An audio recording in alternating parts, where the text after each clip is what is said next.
Shalom, berjumpa kembali. Setelah minggu yang lalu kita sama-sama beribadah, mengingat kembali pengorbanan Kristus dan kebangkitannya. Minggu ini kita mau sama-sama renungkan Tuhan yang baik, di mana kita yang seharusnya terhilang, tapi karena Dia Sang Gembala Agung hadir bagi kita, maka kita tidak lagi tersesat. Saya ajak kita untuk buka dalam 1 Petrus 2 ayat 25. 1 Petrus 2 ayat 25. Firman Tuhan katakan, sebab dahulu kamu sesat seperti domba, tetapi sekarang kamu telah kembali kepada gembala dan pemelihara jiwamu. Haleluya. Kalau tidak ada Kristus yang mati dan bangkit, kita terhilang. Jiwa kita terhilang. Tubuh kita sudah pasti terhilang, tapi jiwa kita itu terhilang. Apalagi roh kita. I was lost, but now I'm found. That's because of the amazing grace.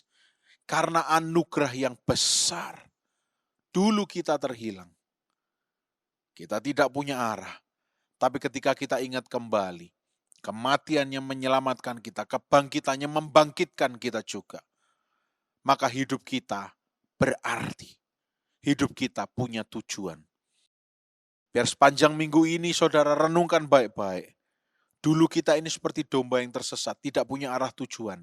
Orang bilang A, kita ikut A. Orang bilang B, kita ikut B. Orang bilang C, bilang D, bilang E, dan seterusnya. Kita ikut kemana saja. Tapi karena ada Kristus, maka kebenaran Kristus yang kita ikuti. Firman-Nya yang kita ikuti. Sebab orang lain tidak menyelamatkan. Dan di bawah kolong langit ini tidak ada satu kuasa apapun yang bisa menyelamatkan. Selain kuasa darah Yesus Kristus yang sudah Dia curahkan bagi kita. We were lost, but now we are found. Kita sudah ditemukan. Kita tidak lagi kehilangan arah. Katakan itu pada diri saudara, kuatkan teman-teman saudara, katakan, hey, kita tidak terhilang.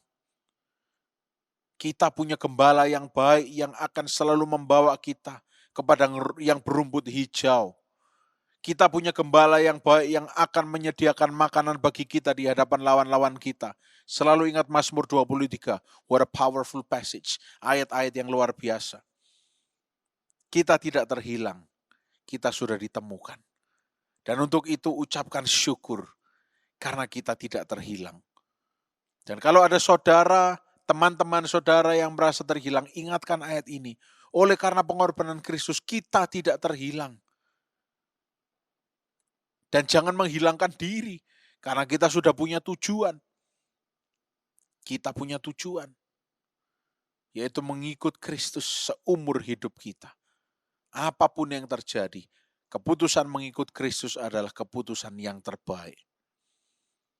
Ada sebuah cerita, yang mungkin saudara pernah dengar. Suatu hari ada seorang penginjil yang berangkat ke India beberapa ratus tahun yang lalu untuk menginjil. Tapi pada saat itu India masih belum seperti sekarang, ada sebuah desa yang sangat terpencil, ya, dan dia harus menginjil di desa itu. Namun belum sempat menginjil, orang ini sudah diikat karena waktu itu masih terlibat dengan kanibalisme, ya, manusia. Jadi hamba Tuhan ini, misionaris ini diikat dan kemudian hendak dibakar hidup-hidup. Misionaris ini tahu bahwa hidupnya ini sold out for Christ, untuk Kristus. Maka di akhir hidupnya dia nyanyikan, I have decided to follow Jesus. I have decided to follow Jesus. Terjemahan bahasa Indonesianya ada yang mengatakan, mengikut Yesus keputusanku. Mengikut Yesus keputusanku.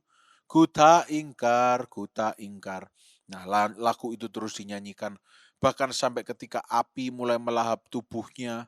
Dan perlahan-lahan api itu mulai membesar menutupi tubuh misionaris ini. Tetapi yang membuat kaget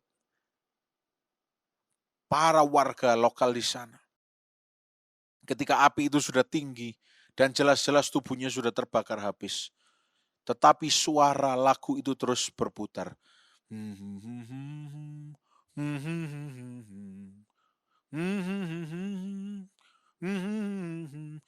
Singkat cerita, seluruh penduduk di tempat itu kaget. Dan bahkan ketika api mati, lagu itu masih berputar terus. Dan sejak saat itu seluruh desa itu bertobat mengikut Kristus. Mengikut Kristus mungkin kelihatan salah. Mengikut Kristus mungkin kelihatan seperti banyak jalan buntu. Tapi kita yang dulu terhilang, kita sudah ditemukan. Kita tidak salah pilih. We were lost, but now we are found. Biar kita tetap berada di dalam rencana Tuhan dengan terus mengucap syukur.